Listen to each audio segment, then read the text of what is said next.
இயேசு கிறிஸ்துவின் நாமத்தினால இங்க கூடி வந்திருக்கிற ஒவ்வொருவரையும் அன்போடு கூட நான் வாழ்த்துகிறேன். இந்த நாள்ல கூட தேவன் நம்மை விசேஷ விதமாய் ஒரு மனதோடு அன்புல நம்ம இந்த இடத்துல கூட்டி சேர்த்திருக்கிறார். ஒரு பெரிய ஒரு பிரேக் த்ரூ. இன்னைக்கு நம்ம வாழ்க்கையில எந்த காரியங்கள் எல்லாம் நம்ம விடுதலை வேணும்னு நினைக்கிறோமோ, நிச்சயமாய் நம்ம ஒன்று கூடி எல்லாரும் ஒரு மனதோட நம்ம ஜெபிக்கிற இந்த ஜெபங்களுக்கு நிச்சயமாய் தேவன் பதில் கொடுக்கிறார் அப்படிங்கிறதுல சந்தேகமே இல்லை. ஆண்டவர் இன்னைக்கு என் உள்ளத்துல ஒரு திடீர்னு நான் மெசேஜுக்கு தான் ரெடி பண்ணணும் நான் ஜூம் பண்ணிட்டு இருக்கிறப்போ இன்னைக்கு இந்த டெலிவரன்ஸ் ப்ரேயர் பண்ணணும் அப்படிங்கறது என் உள்ளத்துல ஆண்டவர் ஏவின ஒரு விஷயமா இருந்தது. இன்றைக்கு நிறைய பேருடைய வாழ்க்கையில பெரிய பெரிய விடுதலைகளை நம்ம நிச்சயமாய் பார்க்க போகிறோம். அப்போ இன்னைக்கும் ஆக்சுவலா ஆவியானவர் பேசுவார். ஆனா இன்னைக்கு என்னுடைய தங்கையினுடைய வாழ்க்கை, என்னுடைய சிஸ்டருடைய வாழ்க்கையில தேவன் எப்படியெல்லாம் அவளுடைய வாழ்க்கையில அவர் செயல்பட்டு அவளுடைய வாழ்க்கையில என்னென்ன அற்புதங்களை எந்தெந்த சூழ்நிலையில நாங்க எப்படியெல்லாம் கடந்து வந்தோம், அவளுடைய பர்சனலா அவ எப்படியெல்லாம் தேவன் அவ ஃபீல் பண்ணியிருந்தா, சரியான சுவிசேஷத்துக்கு வந்த பிறகு அவ எப்படி தேவனை பார்க்க ஆரம்பித்தா, இதெல்லாம் இன்னைக்கு அவ ஷேர் பண்ணுவா. நிச்சயம் இந்த வார்த்தைகள் நிறைய பேருடைய வாழ்க்கையில விடுதலையை கொடுக்கும். ஏன்னா இன்னைக்கு நான் இந்த இடத்துல இருந்து பேசுறேன் அப்படின்னா, நான் எங்கேயோ பைபிள் காலேஜுக்கும் போகல, யார்கிட்டயும் படிக்கவும் இல்லை, எதுவுமே தெரியாது. ஆனா என்னைய ஆண்டவர் எங்க குடும்பத்துல வச்சு என்னைய ட்ரெயின் பண்ணார். ஒவ்வொரு சூழ்நிலைகளிலும் தேவன் என்ன எங்க குடும்பங்களுக்குள்ள வச்சுதான் என்னைய உருவாக்குனார் அப்படிங்கிறத நான் நிச்சயமா சொல்ல முடியும். அதுல என்னுடைய தங்கையினுடைய டெஸ்டிமனியும் அதுல அடங்கி இருக்கு. நிச்சயமா இப்ப அவ ஷேர் பண்ணுவா அவளுடைய ஃபீலிங்ஸ், அவ எப்படி இருந்தா எல்லாமே. இத நீங்க தெரியும் போது இதுல உங்கள நிறைய பேர் அந்த இடத்துல இருக்கிறீங்க. நிச்சயமா அந்த வார்த்தை அவ எப்படி விடுதலையானாங்கிறத சொல்லும் போது அது உங்களுக்கு தீர்க்க தரிசனமா இருக்கும். உங்க வாழ்க்கையில நீங்க நிச்சயமான விடுதலைகளை பார்க்க முடியும். கர்த்தருடைய நாமம் பரிசுத்தப்படுவதாக. ஏசப்பா என்ன இந்த இடத்துல பெரிய சாட்சியா நிறுத்தியிருக்காங்க. ஏன்னா சின்ன வயசுல இருந்தே நான் நிறைய சிக்னஸ்ல நான் அதிகமா பாதிக்கப்பட்டிருக்கேன். அப்படின்னு சிக்னஸ்ல வந்துன்னா ஒரு 10 days 15 days அப்படி ஹாஸ்பிட்டல்ல அட்மிட் ஆகிற மாதிரி இருக்கும். எதனால இது வருதுன்னே ரிப்போர்ட்ஸ்லயுமே தெரியாது. அந்த அளவுக்குலாம் பாதிப்பு இருக்கும். அந்த மாதிரி நிறைய இந்த மாதிரி சிக்னஸ்னே நான் வந்து கடந்து வந்துட்டே இருந்தேன். 2020 வரைக்கும் அதுல ரொம்ப நான் வந்து சிக்னஸ்ல ஸ்ட்ரகிள் பண்ணேன். புதுசா வரும். நியர்லி ஒரு 5 times கிட்ட எனக்கு ஒரு கிட்னி ஸ்டோன் ப்ராப்ளமே வந்திருக்கு. ஸோ அந்த மாதிரி கடவுள் எல்லா வெட்டில இருந்து எனக்கு இந்த சத்தியத்தை தெரிஞ்சது மூலியமா எனக்கு ஏசப்பா அந்த சிக்னஸ்ல இருந்து எனக்கு பூரண விடுதலையை கொடுத்தாங்க. அதுக்கு நான் ஏசப்பாவுக்கு கோடான கோடி நன்றி செலுத்துறேன். அதே மாதிரி எனக்கு ஒரு 5 தடவை கிட்னி ஸ்டோன் வந்திருக்கு. அந்த வலி வந்து கொடூரமானது. இங்க உள்ளவங்க எல்லாருக்குமே தெரியும். அது அந்த திடீர்னு எப்போ வலி வருதுன்னே தெரியாது. அது ஸ்கூல் டைம்ல இருந்தே நான் அதை அதிகமா ஃபேஸ் பண்ணியிருக்கேன். அந்த மாதிரி உயிர் போற அளவுக்கு வலி இருக்கும். அதே மாதிரி என்னோட யூஜி படிக்கும் போது என்னோட கையில வந்து ரைட் ஹேண்ட் எழுத முடியாம போயிட்டு. ஸோ அப்பவும் கூட எங்களுக்கு சத்தியம்லாம் தெரியாது. சின்ன வயசுல இருந்தே வந்து கடவுளை நான் எப்படி நானும் அக்காவோ எப்படி இது பண்ணோம்னா ஒரு தேவைக்காண்டி நாங்கெல்லாம் தேடுவோம். ஆனா அம்மா வந்து அப்படி இல்லை. அம்மா மூலியமா தான் நாங்க கடவுளுக்குள்ளே வந்தது. அவங்க தனிப்பட்ட ஜெபத்துல எங்களை அதிகமா அம்மா வந்து அவங்க எங்களுக்காண்டி ஜெபிச்சதன் மூலியமா நாங்க வந்து கடவுளை இம்மட்டும் இவ்வளவு தூரம் நாங்க ஆண்டவருக்குள்ள இருக்கோம்னா அது வந்து எங்க அம்மாவோட பிரேயர் தான். அது இல்லாம ஆண்டவர் எங்களை முன் குறிச்சதுனால இந்த இடத்துல எங்களை கொண்டு கர்த்தர் நிறுத்தி இருக்காங்க. அதே மாதிரி ஒரு ஒரு கேஷுவலான கிறிஸ்டியன் லைஃப் தான். தேவைக்கு தேடுறது, அது மாதிரி சினிமா பாக்குறது உண்டு, சீரியல் பாக்குறது உண்டு, எல்லாமே உண்டு. அதுல இருந்தும் கர்த்தர் இது எல்லாவற்றில இருந்து விடுதலை கொடுத்தாங்க. அதே மாதிரி என்னோட ஒவ்வொரு விஷயத்துல இருந்து கடவுள் வந்து விடுதலை கொடுத்தாங்க. அம்மாவோட பிரேயர் தான் இது எல்லாத்துக்குமே மெயின் காரணம். அதே மாதிரி ஏசப்பா வந்து அந்த ஒவ்வொரு சிக்னஸ்லயும் அதே மாதிரி கை எனக்கு எழுத முடியாம போச்சு. அதுக்கும் நிறைய டாக்டர்ஸ்ட போகும்போது எம்ஆர்ஐ ஸ்கேன் எடுக்க சொன்னாங்க. அது எதுலயுமே எனக்கு வந்து டாக்டர்ஸ் எல்லாம் பயம் காட்டிட்டாங்க என்ன. இது வந்து ஏதோ ஒண்ணு இருக்கு அப்படின்னு பார்த்தா கடைசியா ஒரு சிம்பிளா அது வந்து ஒரு பிரேயர் மூலியமாவே சரியாயிட்டு. அதே மாதிரி இந்த கிட்னி ஸ்டோன் பிரச்சனையிலயுமே வந்து எனக்கு பயம்தான் காரணம். நான் இன்னைக்கு என்னை அநேக பேர் வந்து இதுல இருக்கிறவங்க பயம். ஏன்னா அந்த வலி அந்த ஒரு சின்ன வலி ஸ்டார்ட் ஆகும் போதே எனக்குள்ள வந்து ஒரு பயம் வந்துரும்.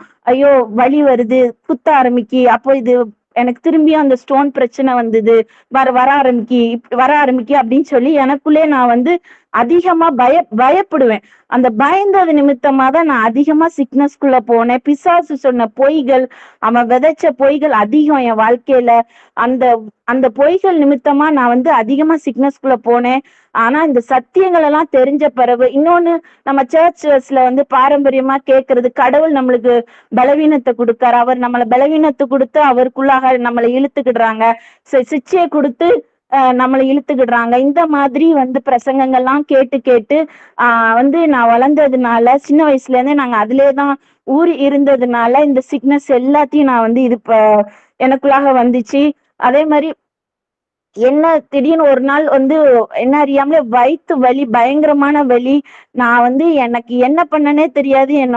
நான் என் பக்கத்துல அந்த நேரத்துல இருந்த எங்க அம்மா அப்பாட்ட கூட நான் அந்த வலியில வந்து டென்ஷன் தான் தவிர்த்து அது என்ன வலி. ஆனா ரிப்போர்ட்லாம் எடுத்து பார்த்தா ஒண்ணுமே இல்லைன்னு வரும். எல்லாமே இது வந்து பிசாசோட கிரியை தான். இந்த மாதிரி நிறைய சொல்லிட்டே போலாம் என் வாழ்க்கையில. இந்த நிறைய சிக்னஸ்ல இருந்து ஏசப்பா வந்து என்னை வந்து விடுதலை ஆக்கியிருக்காங்க. அதே மாதிரி இந்த கிட்னி ஸ்டோனும் வந்து லாஸ்டா 2020 தான் வந்து கொரோனா டைம்ல, அந்த டைம்ல ஹாஸ்பிட்டல் கூட போக முடியாது.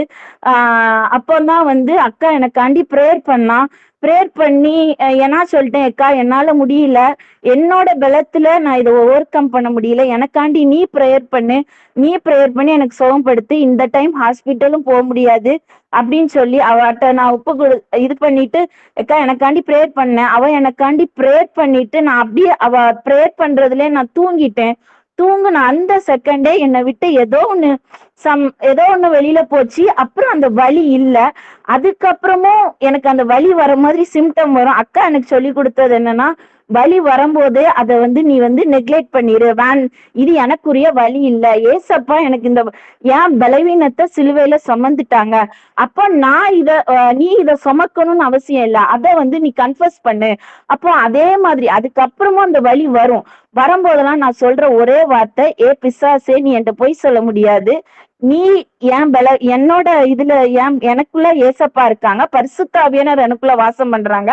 அப்போ நீ எப்படி எனக்குள்ள நீ வந்து கிரியேட் பண்ண முடியும், எனக்குள்ள நீ எப்படி இருக்க முடியும், ஏசப்பா இருக்கிற சரீரத்துல நீ எப்படி இருக்க முடியும்? ஏன் பலவீனத்தை 2000 வருஷங்களுக்கு முன்பாகவே பரிசுத்த ஆவியா ஏசப்பா என் பலவீனத்தை எல்லாத்தையும் சுமந்துட்டாங்க. அப்போ அவங்க சுமந்த பலவீனத்தை நான் ஏன் சுமக்கணும்? பிசாசே நீ என்கிட்ட பொய் சொல்லிட்டு உள்ள வர முடியாதுன்னு நான் அதை ஆணித்தரமா நான் ஒவ்வொரு தடவையும் கன்ஃபர்ஸ் பண்ணும்போது, அந்த 2020க்கு அப்புறம் எனக்கு அந்த கிட்னி ஸ்டோன் பிரச்சனை எதுவுமே இல்லை.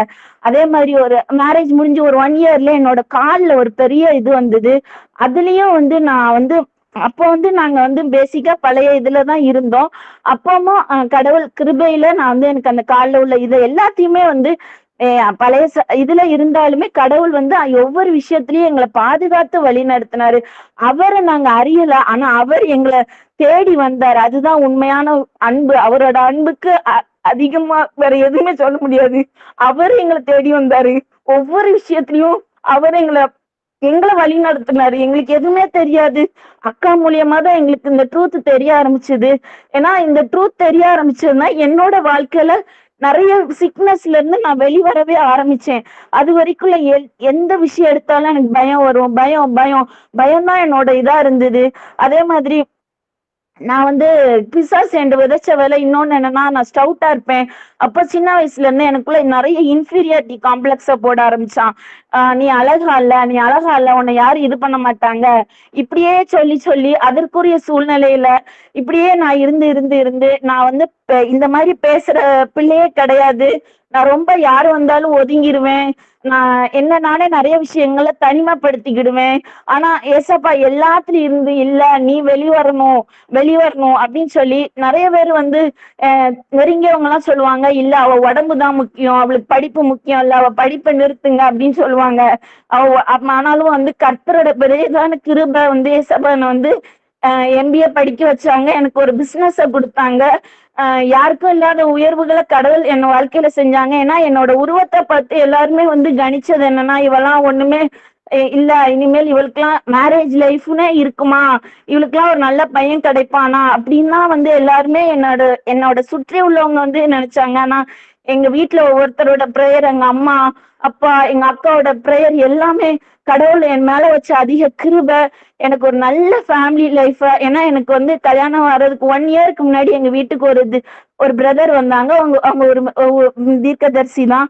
அவங்க வந்து சொன்னா வந்து உன் சரீரத்தை இல்ல உன்னை இருதயத்தை நேசிக்கிற ஒரு பையனை உங்க வீட்டுக்கு ஒரு மகனா நான் கொண்டு வர போறேன்னு சொன்னாங்க. அப்ப கூட நான் நினைச்சேன், எனக்கு அது அந்த டைம் அவங்க சொல்லும் போது எனக்கு வந்து அது வந்து என்னது நம்ம சரி இந்த காலத்துல யார் இப்படி எல்லாம் இருப்பா, ஏன் எல்லாருமே அழகாதான் பார்ப்பாங்க, எல்லாருமே வெளி தோற்றத்தை தான் பார்ப்பாங்க, ஆனா எனக்கு அப்படி எப்படி வருங்கிற ஒரு மனசுல வந்து இருந்துச்சு. ஆனாலும் அது எல்லாத்தையும் கடவுள் வந்து நான் நினைக்கிறபடி இல்ல, கடவுள் என் வாழ்க்கையில என்ன செய்யணும்னு திட்டம் வச்சாரோ அதை தான் நடத்தினாரு. நல்ல மகனை கொடுத்தாங்க. ஏன்னா இன்னும் என்ன அளவுக்கு அதிகமா என் சரீரத்தை இல்ல என் இருதயத்தை நேசிக்கிற மகனை கொடுத்தாங்க. அவங்க ஃபேமிலியில என்ன வந்து பார்த்தம்போது என் சரீரத்தை அவங்க யாருமே பார்க்கல.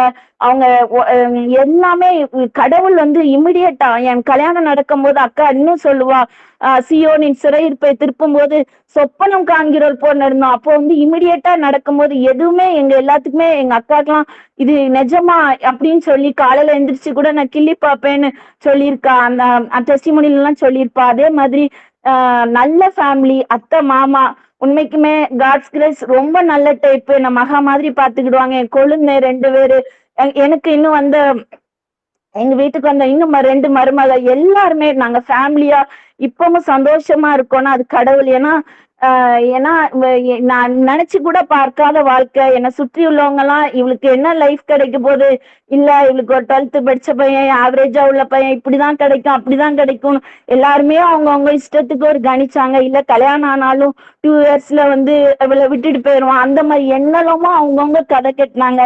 ஆனா அவங்க மத்தியிலும் கர்த்தர் வந்து எங்களை இன்னும் சாட்சியா நிறுத்தி இருக்காரு. எங்களை நல்ல ஃபேமிலி, ஒரு பிளஸடான ஃபேமிலி எனக்கு கொடுத்துருக்காங்க. எனக்கு ஃபேமிலி லைஃப் பொறுத்துல அம்மா அப்பா அக்கா பிள்ளை எல்லாருமே எங்க ஹஸ்பண்ட் வீட்லயும் சரி நல்ல ஃபேமிலி கொடுத்துருக்காங்க. கடவுளை நான் இன்னும் ஆசீர்வாதமா வச்சிருக்க. சின்ன வயசுல இருந்து பிசாசு என்னென்னலாம் பொய்யன்ட்ட உதைச்சானோ அதுக்கு நேர் ஆப்போசிட்டா தான் கடவுள் என் வாழ்க்கையை நல்லா வச்சிருக்காங்க. உண்மைக்கு அந்த பொய்யெல்லாம் நான் நம்புனேன்.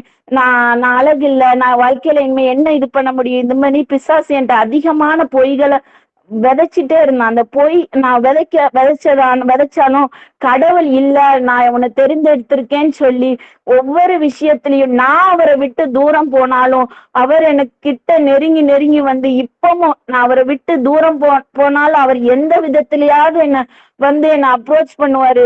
அவர் என்னை விட்டு அவர் உண்மைக்கு அவர் அன்புக்கு மனுஷன் முகத்தை பார்ப்பான், கர்த்தர் இருதயத்தை பார்ப்பார் மாதிரி கடவுள் எல்லா விஷயத்திலையும் என்னை வந்து இது பண்ணாரு.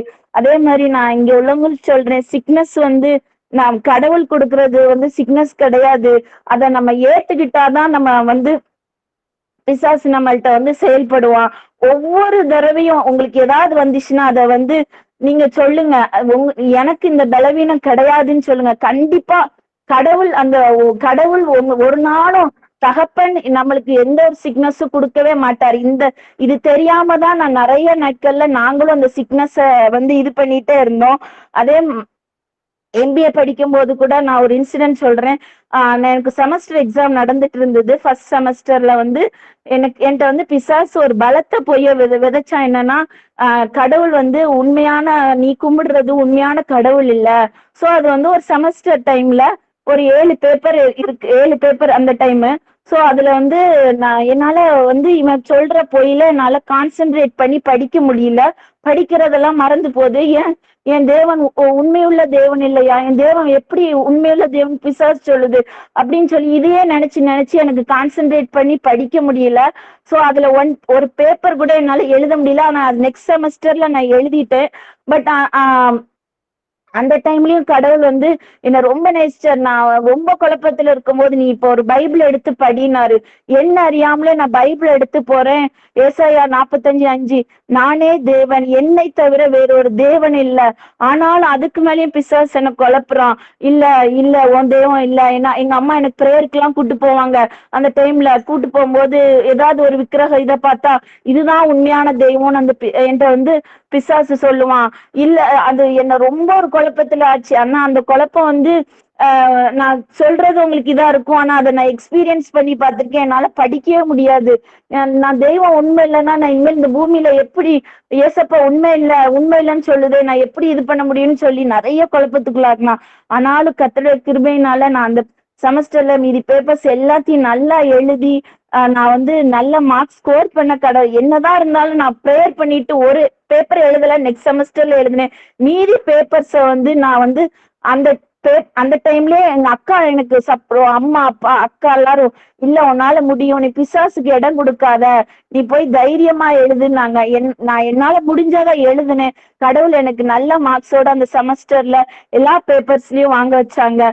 இது வந்து இது வந்து ஒரு பெரிய சாட்சி. அதே மாதிரி எல்லா விஷயத்திலையும் கை இதானதுலயும் டாக்டர்ஸ் பயங்காட்டினதுலயும் கடவுள் அதுல இருந்து விடுதலை கொடுத்தாங்க. அப்ப சத்தியம் தெரியாது, ஆனாலும் கடவுள் விடுதலை கொடுத்தாங்க.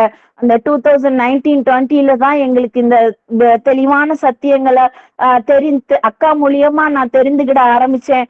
வந்து இந்த மாதிரி கடவுள் வந்து நோய் கொடுக்க மாட்டாங்க, கடவுள் நம்மளோட பாவங்கள் எல்லாவற்றையும் சிலுவையில வந்து மன்னிச்சுட்டாங்க, கடவுள் நம்ம கூட அன்பாவே தான் இருக்காங்க, அவர் தண்டிக்கிற கடவுள் இல்ல அப்படின்னு சொல்லி நிறைய விஷயங்களை வந்து அந்த 1920 வந்து நாங்க கத்துக்கிட ஆரம்பிச்சோம்.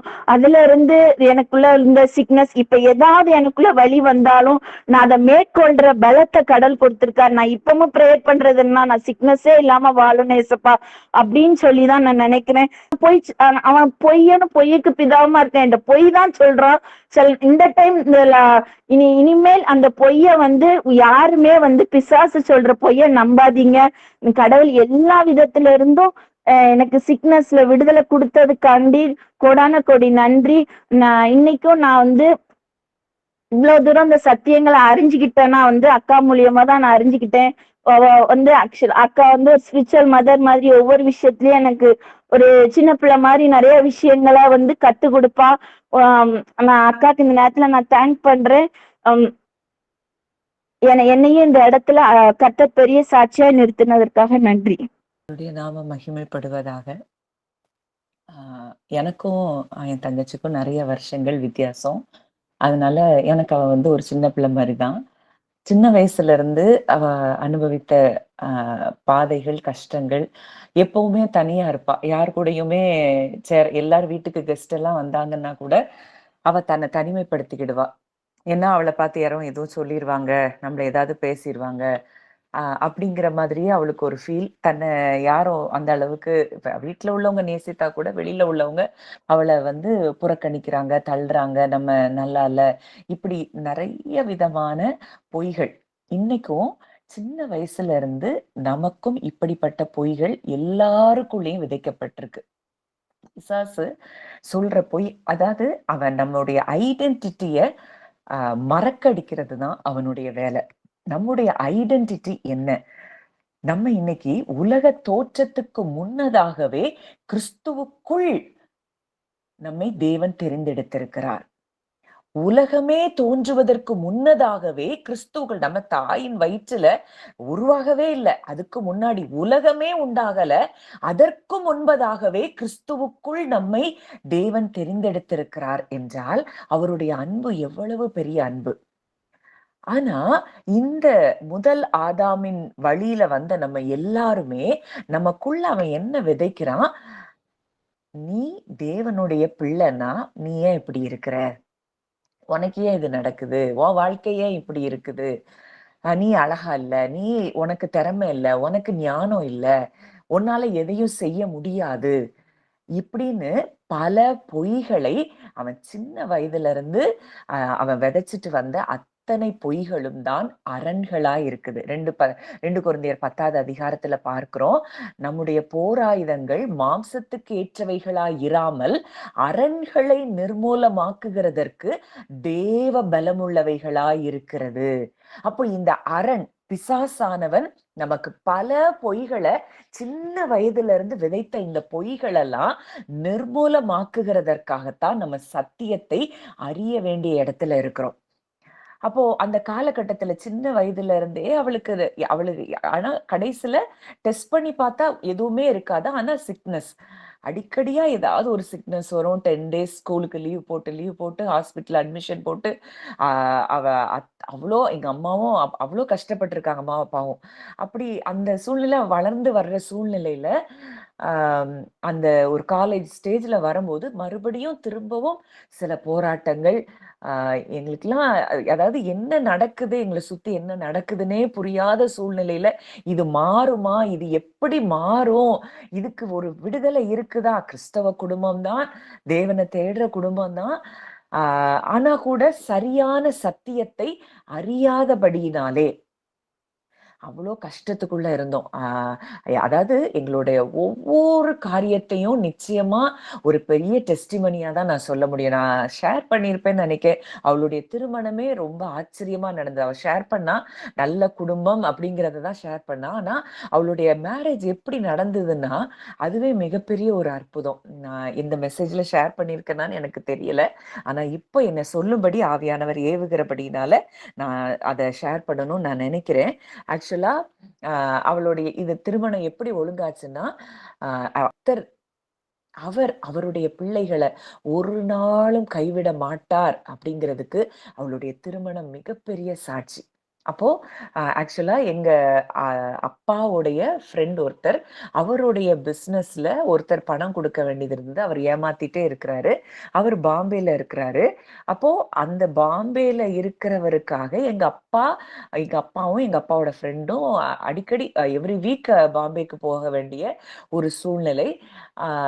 எங்க அம்மாவுக்கோ என் தங்கச்சிக்கோ இது பிடிக்கல. எதுக்கு இவ்வளோ கஷ்டப்படணும், இப்படி வார வாரம் அப்பா அலையணுமா அப்படிங்கிற மாதிரி அவங்களுக்கு ஒரே ஒரு ஸ்ட்ரகிள் இது அப்படின்னு. ஆனா எனக்கு அந்த நேரத்துல ஆண்டவருக்குள்ள வந்தபடியினால சில வார்த்தைகள் மேல எனக்கு ஒரு நம்பிக்கை இருந்தது, விசுவாசம் இருந்தது. அப்போ ரோமர் 8:28 சொன்னேன். அன்றியும் அவருடைய தீர்மானத்தின்படி அழைக்கப்பட்டவர்களாய் தேவனிடத்தில் அன்பு கூறுகிறவர்களுக்கு சகலமும் நன்மைக்கு எதுவாக நடக்கிறது. அப்போ நான் சொன்னேன், நம்ம ஜெபம் பண்ணுவோம், கர்த்தருக்கு சித்தம்னா அவங்க தொடர்ந்து போவாங்க, இல்லைன்னா ஆண்டவர் நிறுத்திடுவாரு. நீங்க எதுக்கு இதை போட்டு நீங்க ஒரி பண்ணிட்டு இருக்கீங்க 2 பேரும் சொல்லிட்டு சொன்னேன். ஆனா கூட அவங்களுக்கு அது என்னுடைய பதில் பெரிய சாட்டிஸ்பாக்சனை கொடுக்கல. ஆனா நான் ஜெபம் பண்ணேன், ஆண்டவரே உமக்கு சித்தமானால் போகட்டும், இல்லைன்னா நீங்க தடுத்து நிறுத்திருங்க அப்படின்னு நானும் ஜெபம் பண்ணிட்டு விட்டுட்டேன். அவங்களும் தொடர்ந்து போக வேண்டிய சூழ்நிலை தான் இருந்தது, போயிட்டு தான் இருந்தாங்க. அந்த டைம்ல அங்க பாம்பேல அவர்ட்ட அந்த ஏமாத்தினவர்கிட்ட பணத்தை வாங்க முடியாத ஒரு நிலைமையில எங்க அப்பாக்கு தெரிஞ்ச ஒரு ஆடிட்டர்கிட்ட இந்த மாதிரி பாம்பேல இருக்கிறவங்க தமிழ் ஆட்கள் யாராவது தெரியுமா, ஏன்னா அவங்கள்ட்ட சொல்லிதான் இனிமே இவர்கிட்ட இது பண்ண முடியும், அங்க இருக்கிறவங்க யாராவது ஒரு கான்டாக்ட் கிடைச்சா நல்லா இருக்கும்னு சொன்ன உடனே உடனே சொல்லியிருக்கிறாரு, இல்ல இப்ப இங்க ஒருத்தர் வந்திருக்கிறாரு பாம்பேல இருந்து, அவர்கிட்ட நீங்க கான்டாக்ட் பண்ணுங்க அப்படின்னு சொல்லி நம்பர் கொடுத்து பேச ஆரம்பிச்சாங்க. பேசும்போது 2 பேரும் சாதாரணமா பேசும்போது உங்களுக்கு எத்தனை பிள்ளைங்கன்னு அவங்க கேட்டிருக்காங்க. எங்க அப்பா சொல்லியிருக்காங்க. அவங்களும் அப்படியா, அப்போ எங்க அக்காவுக்கு ஒரு பையன் இருக்கிறான் அப்படின்னு உடனே எங்க அக்கா பையனை பார்க்கலாமா அப்படின்னு உடனே எங்க அப்பாவும் சரி பார்க்கலாமே அப்படின்னு எல்லாமே பிளான் பண்ணி அவங்க 2 பேருமே பிளான் பண்ணிட்டாங்க. எங்க அப்பாட்ட அடிக்கடி அவங்க சொன்ன விஷயம், எங்க அக்காவுடைய பையன் உங்க மகளுக்கு தான் அப்படிங்கிற மாதிரியே பேசிட்டு இருந்தாங்க. எங்க அப்பாவும் இத வீட்டுல சொல்றாங்க. ஆனா என் வீட்டுல என் தங்கச்சிக்கு இதை ஏத்துக்கிடவே முடியல. யாரோ ஒருத்தர் வர்றாரு, திடீர்னு சொல்றாரு, இப்படி சொல்றாரு, இவங்க யாரு என்னன்னே தெரியல. இவளை பொறுத்த வரைக்கும் இவளுடைய மனநிலைமை என்னன்னா, தன்னை யாருக்கும் பிடிக்காது, அந்த அளவுக்கு பிசாசு வந்து அவள்கிட்ட பயங்கரமா மைண்ட்ல பொய் சொல்லி வச்சிருந்தான். அப்போ என்ன யாருக்கு இவங்க இப்படி சொல்றாங்க, இவங்க வந்து எதுக்காக வர்றாங்க அப்படிங்கிற மாதிரி இவளுடைய மைண்ட் வந்து ஒரு பெரிய ஒரு சாட்டிஸ்ஃபேக்ஷன் இல்ல. ஆனா அந்த சூழ்நிலையில நானும் எங்க அப்பாவும் என் மகளும் அவங்க வீட்டுக்கு போனப்போ எனக்கு ரொம்ப மனதுல ரொம்ப திருப்தியா இருந்தது. ஏன்னா அந்த தாய் வந்து உண்மையிலே ஒரு தேவ பக்தி உள்ள ஒரு தாய். அந்த பிள்ளைங்களை ஜெபத்துல வளர்த்திருக்கிறத அவங்க பேச்சுல இருந்தே நான் பார்க்க முடிஞ்சது. அவங்களுடைய பேச்சும் அவங்களுடைய ஆக்ஷன், செயல்பாடு, நடவடிக்கைகள் எல்லாம் எனக்கு என் மனதுக்கு ரொம்ப பிடிச்சது. நான் வீட்ல வந்து சொன்னேன், இந்த குடும்பம் உனக்கு கிடைச்சதுன்னா நீ வந்து ரொம்ப பிளெஸ்டு அப்படின்னு சொன்னேன். அப்புறம் நான் இங்க ஊர்ல இருக்கும்போது தான் அவங்க வீட்ல இருந்து எல்லாரும் பார்க்க வந்திருக்காங்க. பார்க்க வந்தப்பயும் அவங்க பேசுறதெல்லாம் அவங்க எல்லாரும் பேசுறது, மாமா பேசுனது ஆக்சுவலா என் தங்கச்சி ஹஸ்பண்டுடைய மாமா. அவங்க பேசுறதெல்லாம் பார்த்தோன்னே இவளுக்கு வந்து இவ மனத சாட்டிஸ்ஃபை பண்ணவே முடியல. அவங்க பார்த்துட்டு போயிட்டாங்க. இவ ஆக்சுவலா இவளுடைய டென்ஷன்ல கதவ கூட வேகமா சாத்திட்டு உள்ள போயிட்டாளாம் அவங்க இருக்கும்போதே. எப்படி இது எப்படி நடக்குங்கிற மாதிரி இவளுக்கு என்ன தோணுச்சோ தெரியல. பயங்கர டென்ஷன். இது எல்லாம் முடிஞ்சு அவங்க எல்லாரும் ஓகேன்னு சொல்லி என்கேஜ்மெண்ட் வரைக்கும் ஃபிக்ஸ் பண்ணி, நான் ஒவ்வொரு வாரமும் இங்கருந்து ஊருக்கு போகும்போது, எங்க அப்பா என்கேஜ்மெண்ட்டுக்கு மண்டபம் பார்க்குற அளவுக்கு வந்தாச்சு. இங்கே இவ யா அவளும் குழம்பி, எங்க அம்மாவையும் பயங்கரமா குழப்பி வச்சுட்டா. இது எப்படி விசாரிக்கல, இது இந்த குடும்பம் எப்படின்னு தெரியல, அப்படி இப்படின்னு ஒரே குழப்பம். இவங்க 2 பேரும் என்ட்ட சொல்லுவாங்க. எங்க அப்பா மண்டபம் பார்ப்பாங்க. இவங்க 2 பேருக்கும் இடையில நான் மாட்டிட்டு, அ எனக்கு என்ன செய்யன்னே தெரியல. ஆண்டவரே இது என்ன? இதுல இந்த கல்யாணம் நடக்கணுமா? வேண்டாமா? ஆளாளுக்கு இப்படி ஒண்ணு சொல்றாங்களே! எங்க அப்பாவுக்கு ஃபுல் சாட்டிஸ்ஃபேக்ஷன். இது இது நம்ம பார்த்துரலாம், முடிச்சிடலாம் அப்படிங்கிற மாரி அவங்க இருக்காங்க. ஏன்னா எங்க அப்பாட்டயும் சொல்ல முடியாது. அந்த ஒரு சூழ்நிலையில ஆம், ஏன்னா அவளுக்கு வந்து பையன் எப்படி அப்படிங்கிறது புரியல. அந்த டைம்ல நாங்க எவ்ரி சண்டே மார்னிங் ஃபாஸ்டிங்ல சர்ச்சுக்கு போயிட்டு வந்து வீட்ல அம்மா, நான், என் தங்கச்சி 3 பேருமே ப்ரேயர் பண்ணுவோம். தொடர்ந்து அந்த காரியத்த செஞ்சுட்டு இருந்தோம். அப்படி அன்னைக்கும் நான் சொன்னேன், "இன்னைக்கு ஜெபம் பண்ணுவோம். கர்த்தர் அவருடைய சித்தத்த நமக்கு நிச்சயமாய் அவர் வெளிப்படுத்துவாரு. அத குடும்பம் நமக்கு அதுதான் உனக்குன்னா, ஆண்டவர் அத தடையில்லாம அவர் நடத்துவார். இல்லன்னா தேவன் தடுத்துருவாருன்னு" சொல்லி அன்னைக்கு நாங்க ஜெபிக்க ஆரம்பித்தோம். அன்னைக்கு ரொம்ப ஆவியில நிறைஞ்சு ஜெபிக்க கர்த்தர் லிஸி மூலமாவே நிறைய வார்த்தைகள பேச ஆரம்பித்தார். என் பிள்ளைகளே நீங்கள் பயப்படாதிருங்கள். நான் உங்களுக்கு தகப்பன். நான் உங்களுக்கு தீமையை செய்வேனோ அப்படிங்கிறதெல்லாம் நிறைய வார்த்தைகள அவ மூலமாகவே அங்க தீர்க்க தரிசனமா ஆண்டவர் பேசினாரு. அந்த பிரேயர் முடிஞ்சு ஒரு 2:00 2:30 இருக்கும்னு நினைக்கிறேன். ஈவினிங் 4:00 இருந்து லிசியுடைய ஹஸ்பண்ட குறித்து ஒவ்வொருத்தரா எங்ககிட்ட கான்டாக்ட் பண்ண ஆரம்பிக்கிறாங்க. இந்த பையனை நீங்க உங்க பொண்ணுக்கு பார்த்திருக்கிறீங்களாமே, இந்த பையன் ரொம்ப நல்ல பையன், இந்த குடும்பம் ரொம்ப நல்ல குடும்பம். ஒவ்வொருத்தரா எங்களுக்கு வந்து அது ரொம்ப பெரிய ஆச்சரியமா இருந்தது. என்னன்னா, அது அன்றைக்கு அந்த ஜெபத்த ஒரு சமாதானத்தோட அந்த ஜெபத்த முடிச்சுட்டு, இனி கர்த்தர் கையில ஒப்பு கொடுத்தாச்சுன்னு விட்டுட்டோம். அதே நாள்ல ஒவ்வொருத்தரா கால் பண்ணி, இந்த பையன் கிடைக்க நீங்க குடுத்து வச்சிருக்கணும். இந்த பையனுடைய குடும்பம் அவ்ளோ அன்புள்ள ஒரு நல்ல குடும்பம். நீங்க தைரியமா இந்த லிஸ்டிய நீங்க குடுக்கலாம். அப்படின்னு சொல்லி ஒவ்வொருத்தரா பேச ஆரம்பிச்ச பிறகுதான், இவளுடைய மனதுல மிகப்பெரிய ஒரு திருப்தி. அதுக்கப்புறம் தான் அவளுக்கு அந்த கல்யாணங்கிற அந்த ஒரு இன்ட்ரெஸ்ட்டே அவளுக்கு வந்தது. அப்போ நான் நினைச்சு பார்த்தேன், எல்லாமே சில காரியங்கள் நம்ம வாழ்க்கையில நடக்குது, தொடர்ந்து நடந்துட்டே இருக்கு. ஏன் நடக்குதுன்னு தெரியல. அது அது அது தடைபடவே இல்லாம ஒரு காரியம் நமக்கு விருப்பமில்லாத ஒரு செயல் நடைபெறுதுன்னா கூட, அதுலயும் தேவன் நன்மையை வைத்திருக்கிறார். அன்னைக்கு அந்த அவருக்கு ஹெல்ப் பண்ண போனதுனால, ஒருவேளை இது எங்களுக்கெல்லாம் ஒரு மாதிரியா தெரிஞ்சது. அவங்க அலைகிற அலைச்சல். ஆனா, அது நன்மைக்கு எதுவாய் நடந்து, அதுக்கப்புறம் அவ கல்யாணம் என்னைக்கு ஃபிக்ஸ் ஆச்சோ, அதுல இருந்து பாம்பே போறது அப்படியே ஸ்டாப் ஆயிடுச்சு. அதுக்கப்புறம் எங்க அப்பா போகவே இல்ல. அப்போ தேவன் செய்கிற செயல்கள் அனைத்தும் அவருடைய மகிமையை வெளிப்படுத்துகிறதா இருக்கு. இன்னைக்கும் நம்ம வாழ்க்கையில நீங்க உங்க ஒவ்வொருத்தர்ட்ட கேட்டாலும், நீங்க எத்தனையோ சாட்சிகள நீங்க சொல்ல முடியும். ஒன்னொன்னும் அவருடைய மகிமையை அங்க வெளிப்படுத்துது. அதுக்கப்புறம் திருமணம் முடிஞ்சு, அதுக்கப்புறம் அவளுடைய கால், நான் அந்த போட்டோ கிடைச்சா நான் அனுப்பி விடுறேன். அந்த கால்ல மேல அப்போலாம் சத்தியத்தை அறியாத நாட்கள். மேல் பாகத்துல ஒரு ஒரு சின்னதா ஒரு புண்ணு மாதிரி தான் வந்துச்சு. அந்த கால்ல மேல் பாகம் அப்படியே பிளந்துட்டு. பிளந்து உள்ள அந்த அந்த அந்த கால பார்த்தா யாருமே பார்க்க முடியாது. அப்படி ஒரு கொடூரமான ஒரு ஒரு அப்படியே அது உள்ள, நான் அத எப்படி சொல்லனே எனக்கு தெரியல. அப்படி ஒரு நிலைமை. எவ்வளவோ மருந்து, மாத்திரை என்ன சாப்பிட்டாலும் குணமடையல. ஆனா அற்புதமாய் தேவன் முதல்ல எனக்கு தெரிந்த சத்தியம், நம்ம எண்ணங்கள்ல தான் பிசாசு சரியான சிந்தனையும், தவறான சிந்தனையும், ரைட் அண்ட் ராங் திங்கிங், என் திங்கிங்ல தான் பிரச்சனை இருக்குது அப்படிங்கிறத நான் முதல்ல ஒரு ஒரு புக்கு வழியா நான் அறிந்து கொண்டேன். அத இவளுக்கு சொல்லி கொடுக்க ஆரம்பித்தப்போ, அந்த சொல்லி கொடுக்கவே அந்த கால்ல இருக்கிற புண்ணு அப்படியே சரியானதை நான் பார்த்தேன். அப்போ இன்றைக்கும் நம்முடைய எண்ணங்கள்ல நம்ம யாருன்னு அறிய விடாதபடி நம்மள தேவனும் நம்மளும் எங்கேயோ தூரமா இருக்கிறோம். நமக்கும் அவருக்கும் தொடர்பே இல்லாத இடத்துல இருக்கிறோம். அவர் நம்மள நேசிக்கல. இப்ப இந்த மாதிரியான பல பொய்கள் மூலமா அவன் பல வருஷம் நம்மள அடிமைப்படுத்தி வைத்திருந்தான். ஆனா அந்த சத்தியத்தை அறிய ஆரம்பித்த பொழுது அந்த கால் இப்ப பார்த்தா அது ஒரு நார்மல் ஆயிருச்சு. எந்த ட்ரீட்மெண்ட்டும் இல்ல, எந்த மருந்து மாத்திரையும் இல்ல. இந்த அந்த அந்த ஒரு புக்கு தான். அத சொல்லிக் கொடுக்கவே அவளுக்குள்ள அந்த சத்தியத்தை அறிய ஆரம்பித்த பொழுது அங்க விடுதலை கிடைச்சது.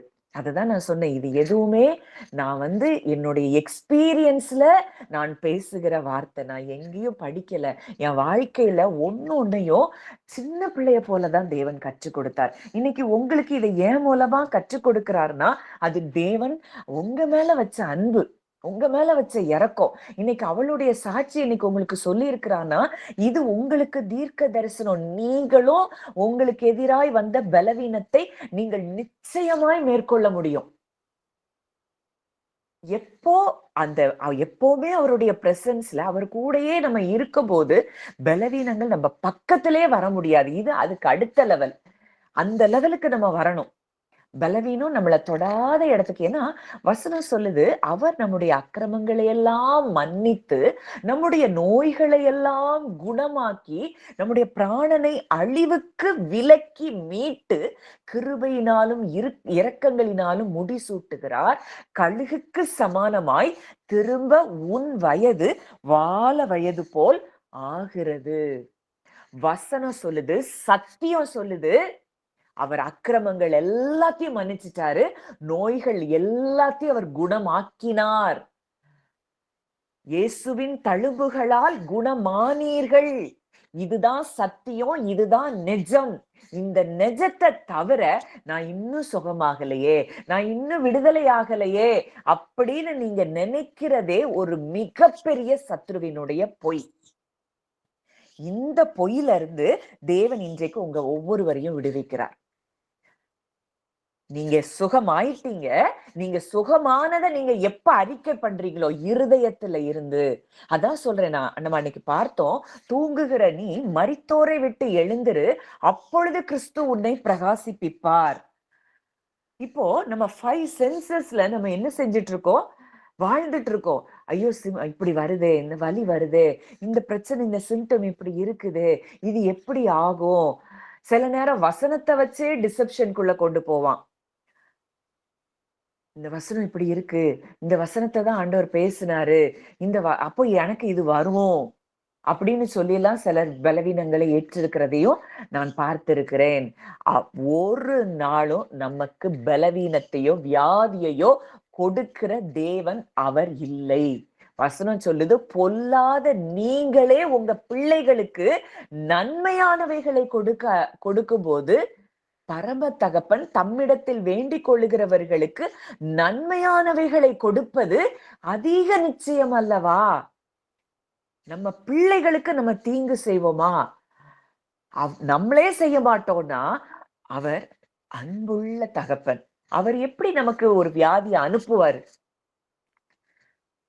அவர் வசனம் சொல்லுது, ஒருவரையும் கடிந்து கொள்ளாதவர், யாவருக்கும் சம்பூரணமாய் கொடுக்கிறவர்.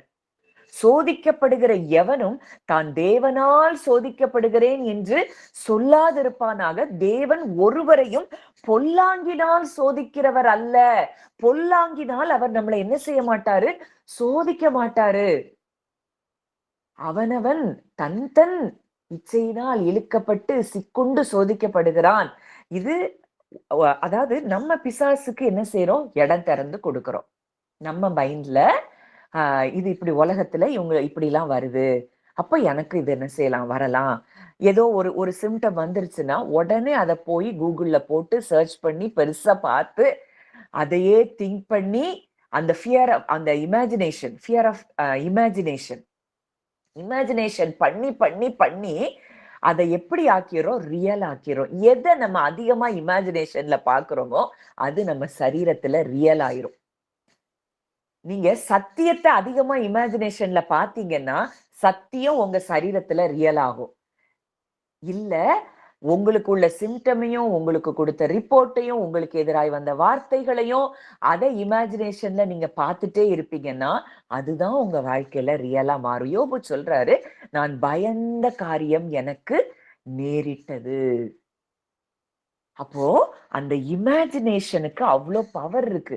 நீங்க நம்ம முழுமையுமாய் எதை தியானித்து கொண்டிருக்கிறோம், உங்க மனதுல, உங்க ஆழ் மனதுல நீங்க எதை தியானிச்சுட்டு இருக்கிறீங்க? ஐயோ, இன்னும் எனக்கு சுகமாகலையே, இன்னும் எனக்கு விடுதலை ஆகலையே, எனக்கு எப்ப விடுதலை கிடைக்கும்னு நினைச்சாலே அதுவே மிகப்பெரிய ஒரு பொய்.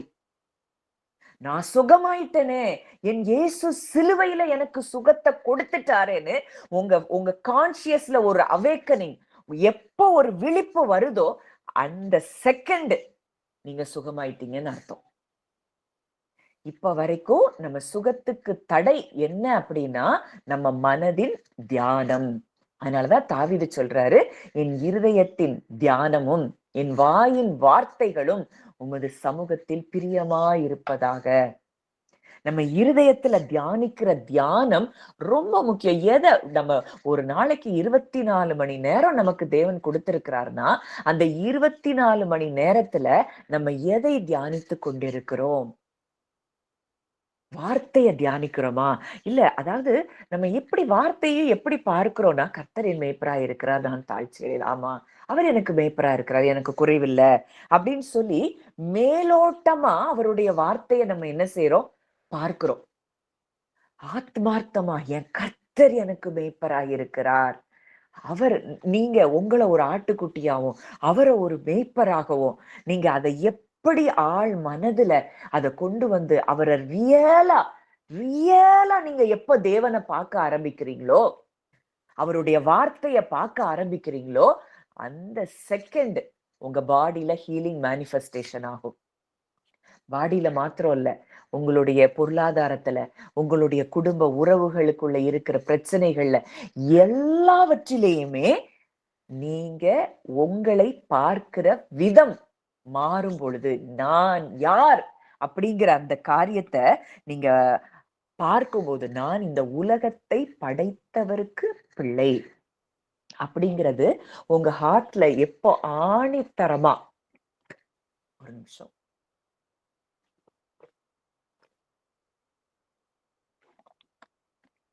இது ஏதோ மனதுல இல்ல, இருதயத்துல இருந்து, ஆமா, இந்த உலகத்தையே படைத்தவருக்கு நான் பிள்ளையா இருக்கிறேன், சர்வ வல்லமையுள்ள தேவனுக்கு நான் பிள்ளையா இருக்கிறேன், என் வாழ்க்கையில அவரால செய்ய முடியாத காரியம்னு எதுவுமே இல்லை, நான் இந்த சர்வ வல்லமையுள்ள தேவனாகிய என்னுடைய தகப்பனிடத்துல நான் எல்லாவற்றையும் ஒப்பு கொடுக்கிறேன் அப்படின்னு நீங்க ஒப்பு கொடுத்துட்டு எப்போ ரெஸ்டுக்குள்ள வர்றீங்களோ அந்த நிமிஷம் தேவன் உங்க வாழ்க்கையில கிரியை செய்ய தொடங்குகிறதை நீங்கள் அறிந்து கொள்ள வேண்டும். இந்த ரெஸ்டுக்குள்ள வரல அப்படின்னாலே நம்ம இன்னும் ஏதோ ஒரு வேலிய அவனுக்கு திறந்து கொடுத்தோம். நம்ம இருதயமாகிய வேலியில நம்ம பூட்டி வைத்திருக்க வேண்டிய அந்த வேலிய எல்லா காவலோடும் உன் இருதயத்தை காத்துக்கொள்.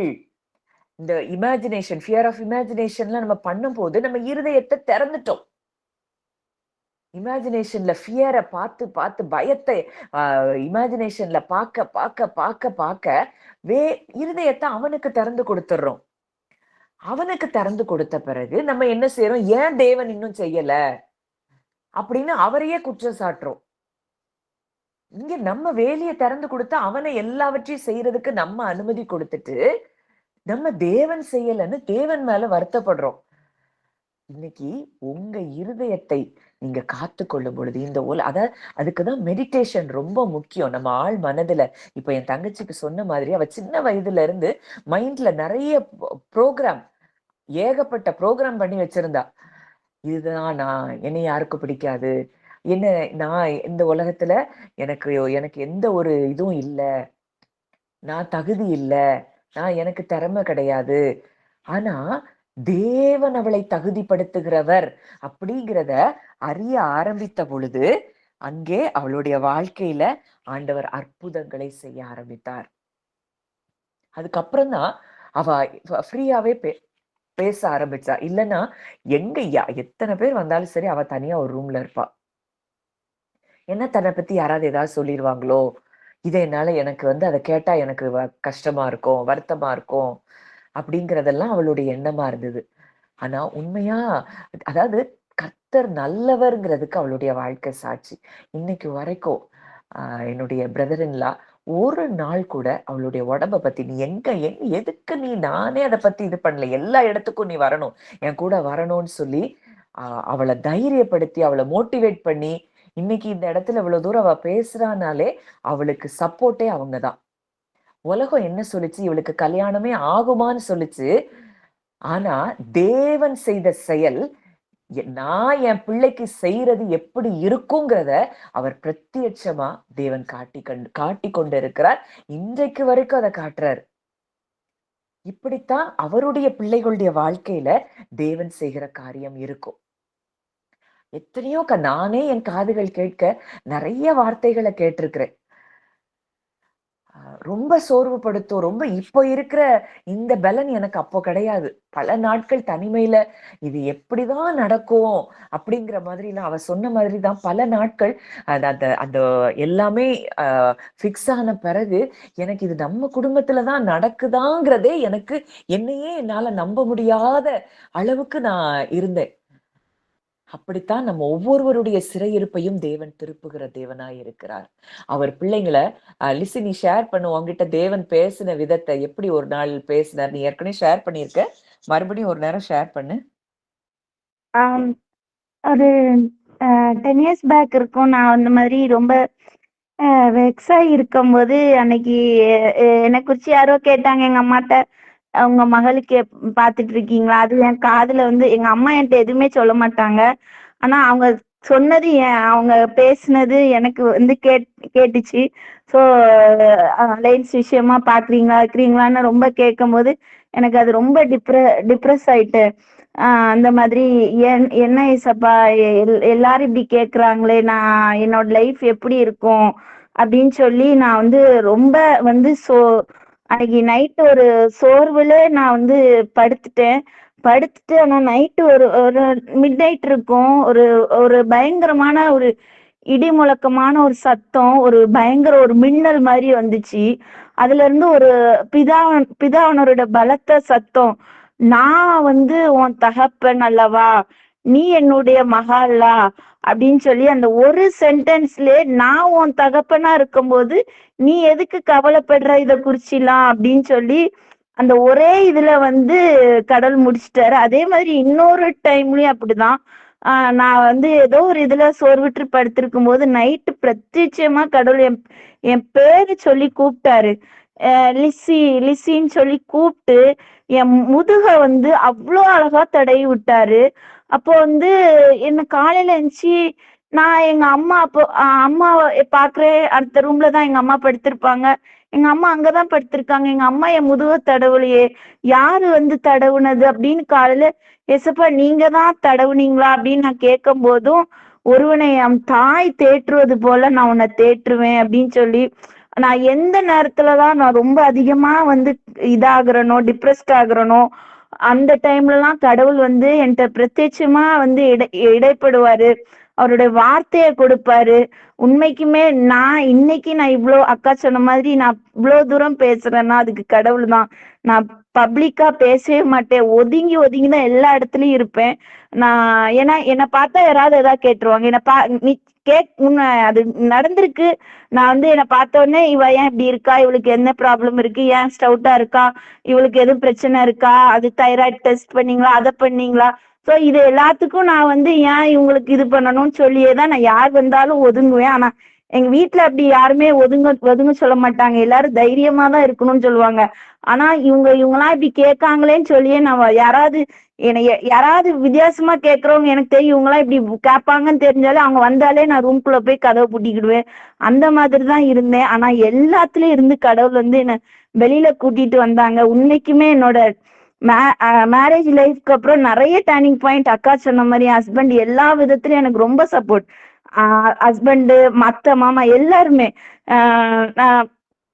ரொம்ப சப்போர்ட். நீ நல்லா போல்டா இருக்கணும், நீ தைரியமா இருக்கணும், நீ வெளியில வரணும், நீ இப்படி இருக்க கூடாது, நாங்க உங்க கூட இருக்கோம் அப்படின்னு சொல்லி ஹஸ்பண்டா இருந்தாலும் சரி எல்லாருமே குடும்பம், எங்க ஹஸ்பண்ட் வீட்லயும் சரி, எல்லாருமே அக்காவோ எல்லாருமே எனக்கு ரொம்ப சப்போர்ட். நீ நே இன்னும் நேத்து கூட அக்கா சொல்லிட்டு இருந்தா, நீ இன்னும் நல்லா இது பண்ணணும், கடவுளுக்காண்டி நீ பண்ணணும் அப்படின்னு சொல்லி எனக்கு நல்ல ஒரு சப்போர்ட்டிவான குடும்பத்தை கடவுள் கொடுத்திருக்காரு. அதற்கு கோடான கோடி நன்றி. இப்படிப்பட்ட தேவனை தான் நம்ம ஆராதித்து கொண்டு இருக்கிறோம். நம்ம சோர்ந்து போயிட்டோம்னா உலகம் நம்மள தள்ளலாம். ஆனா அவர் நம்மள ஒரு நாளும் தள்ளாத தேவன்.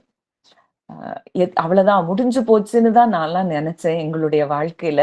இதுல இருந்து எப்படி எங்களுக்கு வெளிய வர முடியுங்கிற அந்த டெட்லைனுக்கு போயிட்டோம். இதுக்கு மேல எங்களால முடியாதுங்கிற அளவுக்கு போனப்போ, ஆண்டவர் இறங்கி வந்து இந்த சத்தியங்களை அழகா கற்றுக் கொடுத்து இன்னைக்கு எங்களையும் விடுவித்து, இன்னைக்கு இந்த சத்தியத்தை நாங்க அறிந்ததன் மூலமா எத்தனையோ மக்களை ஆண்டவர் விடுவிக்கிறதுக்கு தேவன் எங்களையும் பயன்படுத்தி கொண்டிருக்கிறார்.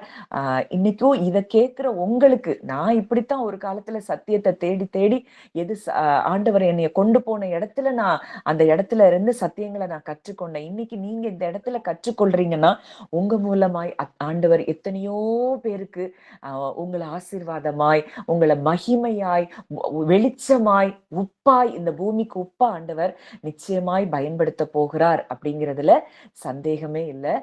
இன்னைக்கு ஆக்சுவலா இது ஆவியானவருடைய வழிநடத்துதலின் படிதான் இன்னைக்கு நான் மெசேஜ்ன்னு நான் எதுவும் ஷேர் பண்ணணும்னு எனக்கு தோணலை. ஏன்னா என் தங்கச்சினுடைய டெஸ்டிமனி இன்னைக்கு இங்க இந்த இடத்துல வந்த நிறைய பேருக்கு நிச்சயமாய் பேசியிருக்கோம்.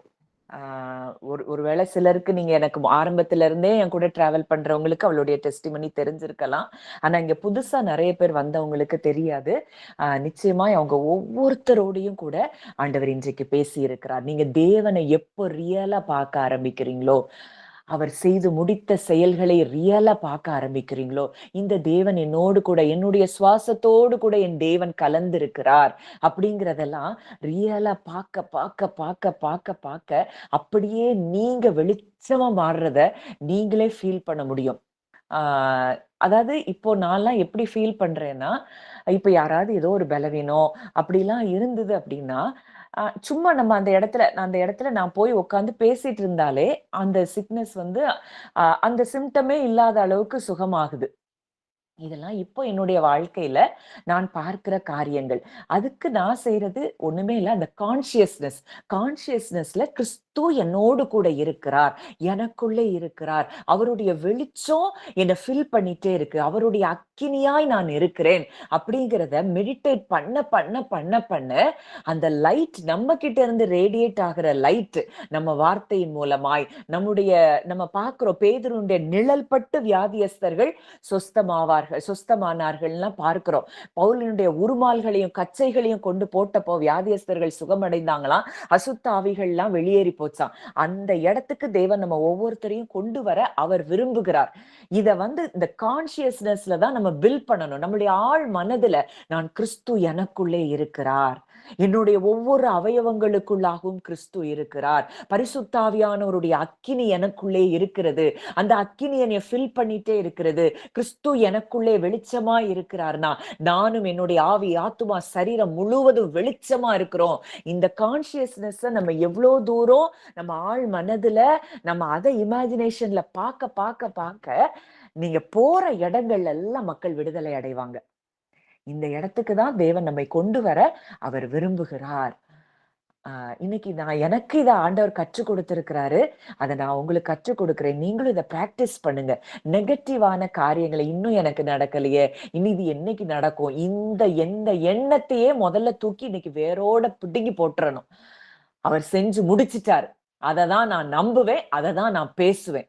அப்படின்னு உறுதியோட நீங்க பேச ஆரம்பிங்க. இருதயத்துல இருந்து நன்றி சொல்ல ஆரம்பிங்க. அது என்ன பிரச்சனையா இருந்தாலும் அது மாறுகிறத நீங்க நிச்சயமா பாப்பீங்க. இதுக்கு எங்க வாழ்க்கை தான் சாட்சி. உங்களுக்கு முன்னாடி நாங்க சாட்சியாய் தேவன் எங்களை வச்சிருக்கிறாரு. நீங்க ஒவ்வொருத்தரும் அதை எக்ஸ்பீரியன்ஸ் பண்ணணும்.